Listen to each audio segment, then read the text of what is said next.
Hi, my name is Isaac and I'm a student from Alpha Crucis College and in particular in these Christian ethics lectures.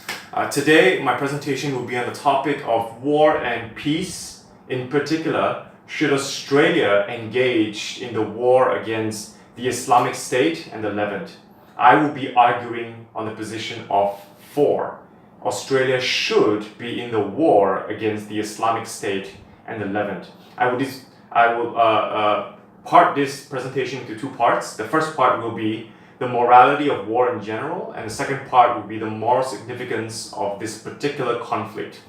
So part one, war and peace. In the Christian position, there are three different stand on war and peace. The first will be called activism, here in the orange. So the activist believes that every government is ordained by God, and the government have divine power to participate in wars.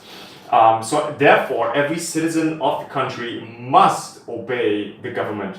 So every man have the right of God to take lives of unruly and immoral people, especially people who are threatening my position in my own country. And therefore, if I have the right of God to take lives, therefore we have the right to engage in wars. And of course, the activist draws from two positions, from the position in two scriptures, which is from Exodus 21, 23 to 25, Samuel 23, verse 1. So their favorite tagline is this: disobedience to the government, even if it is an evil government, is a greater evil than obedience, even if it is an unjust war.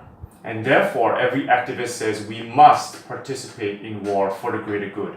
That's the first position. The second position in the morality of war is what we call pacifism, where all Christians, where the pacifist believes that all Christians belongs to the kingdom of God. And now in the New Testament, or after Christ has come, the currency of the kingdom of God is ultimately love.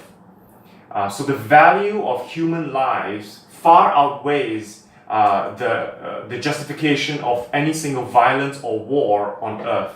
And God is showing His divine purpose in the world through the church.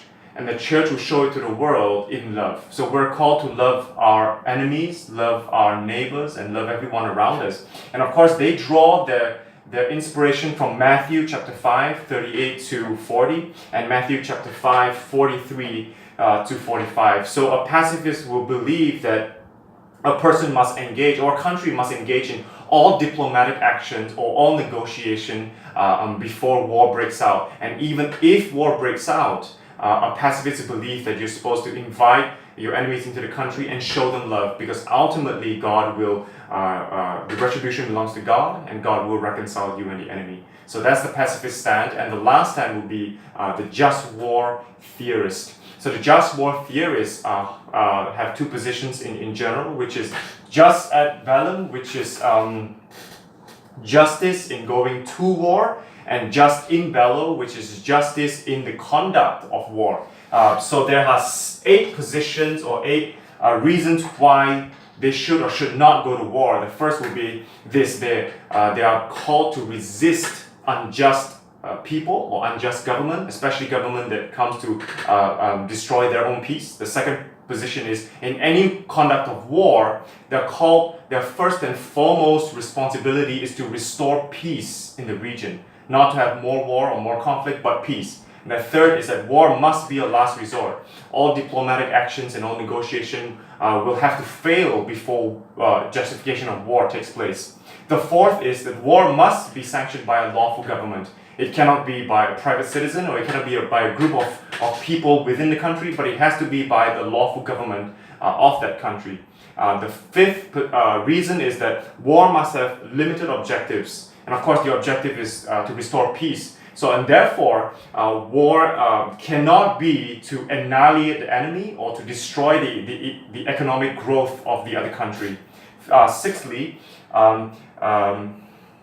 there have to be immunity for non-combatants, which means in any war, the purpose is only to destroy military and not civilians. Seventhly, there has to be limited force, which means that not the total annihilation of the country.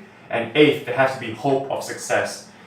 Just war theories draw from Romans 12, 19 to 21, and 1 Peter 2, 18 to 25. But I'm here to talk about whether Australia should participate in the war against the Islamic State and the Levant. Now, the Islamic State and the Levant are a group of Islamic believers in the Middle East, especially in Iraq or Syria, and this is their motivation and their goals. Number one, it is they have extreme interpretation of Islam. Number two, they have anti-Western ideologies. And number three, everyone who disagrees with their ideology is a target and a target for murder, a target for killing. And the danger of the Islamic State and the Levant is fourfold. Number one, they use social media to recruit and to indoctrinate people from other countries or in their own countries. They indoctrinate people from any gender and of any age group, so men, women, and children. And therefore, men are indoctrinated to participate in war, and they could be homegrown terrorists. Women are indoctrinated to be the bride of the army or to serve the purposes of the army. And three, children are indoctrinated to grow up to believe that Western culture is a bad culture, or the Islamic extremist interpretation is the only way forward in life. So children become homegrown terrorists. And of course, number four, there are already about 100 Australians participating in the war in the Islamic State and the Levant, fighting with them. So Australia, even though it's geographically very far away from the Middle East, they're already smack down in the middle of the fight.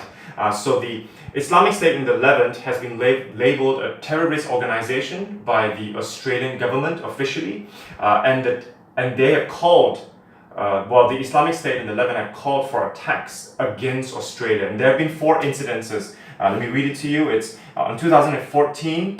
There two counter-terrorist soldiers were killed in Victoria. 2014 again, there was a siege in Sydney. 2015, 2 unarmed police civilians was killed in New South Wales. And 2016, 2 boys were planning terrorist attacks in Sydney itself. So therefore, the Islamic State and Levant is a threat to Australia, and Australia must respond in force in order to restore peace, not just in Australia, but in the Middle East and in the world. So I believe that Australia have to participate in this war together with America, Britain, and all its allied countries.